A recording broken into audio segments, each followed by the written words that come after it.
Buenos días. En este video vamos a presentar la resolución del problema 3 de la serie 1. Bueno, el enunciado dice, a 18 grados centígrados, el volumen total de una solución acuosa de sulfato de magnesio, de peso molecular 120,37 gramos por mol, obtenida a partir de 1 kilo de agua, está dado por, y nos dan una expresión del volumen en función de la molaridad. Y nos dicen que la expresión es válida hasta 0,1 mol por kilo de solvente, ya que estamos hablando de la molaridad.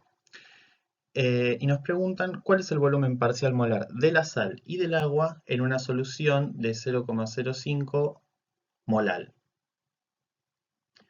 Bueno, lo primero que tenemos que identificar es cuáles son los datos que nos dan y qué es lo que se nos pide.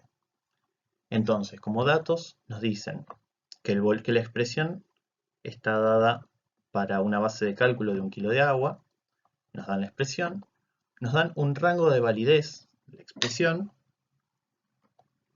y después nos piden calcular el volumen parcial molar de la sal y del agua, o sea, de los dos componentes, a una determinada concentración.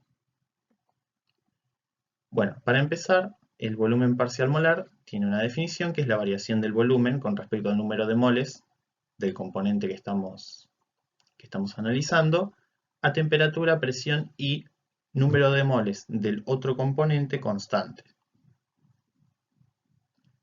Para hacer un estudio de las unidades, recordemos que si nos piden calcular algo tenemos que enunciarlo correctamente, completo, con sus unidades. Las unidades de una derivada son las unidades del numerador sobre las unidades del denominador. Entonces, en este caso, las unidades son unidades de volumen sobre unidades de mol, o sea, centímetro cúbico sobre mol. Vamos a identificar los componentes. Vamos a llamar al componente 1 agua y al componente 2 sulfato de magnesio. Para la base de cálculo que nos dan, que es 1 kilo de solvente, el número de moles de soluto, o sea de sulfato de magnesio, va a ser igual a la molaridad. Y el volumen parcial molar del soluto, el volumen parcial molar 2, va a ser la derivada del volumen respecto del número de moles del componente 2, con temperatura, presión, eso va a ser siempre constante para cada problema, y N1 constante, que está dado porque la expresión es para 1 kilo de agua y está fijado para 1 kilo de agua. Así que la cantidad de moles de agua para este sistema va a ser constante. O sea que se cumple perfectamente las condiciones para aplicar la definición de propiedad parcial de volumen parcial molar.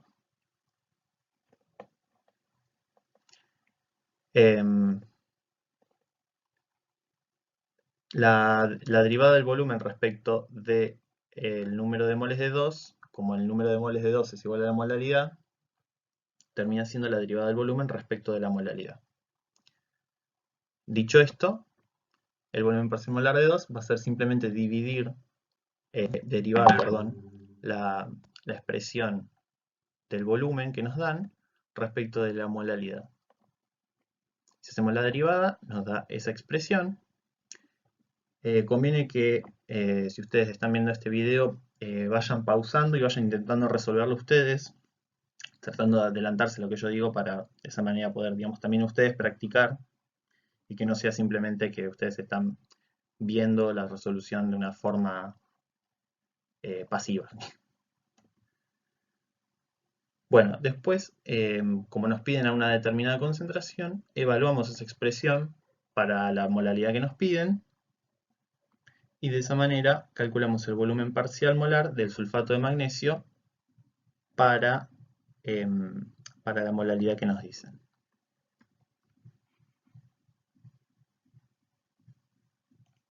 Bueno, una vez que calculamos el volumen parcial molar del sulfato de magnesio, vamos ahora a calcular el volumen parcial molar del agua.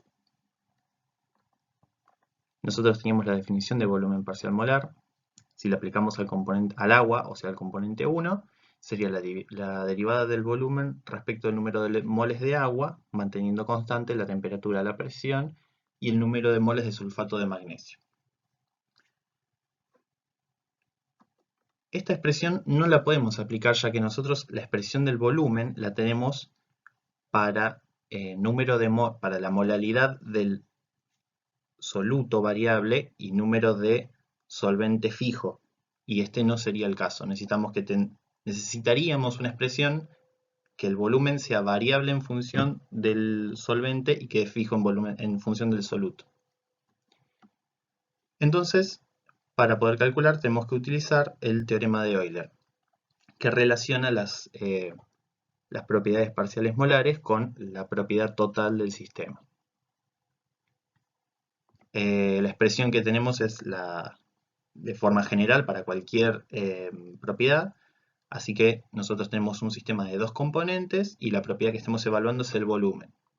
Entonces, si individualizamos esa expresión para el volumen con dos componentes, la expresión nos queda así.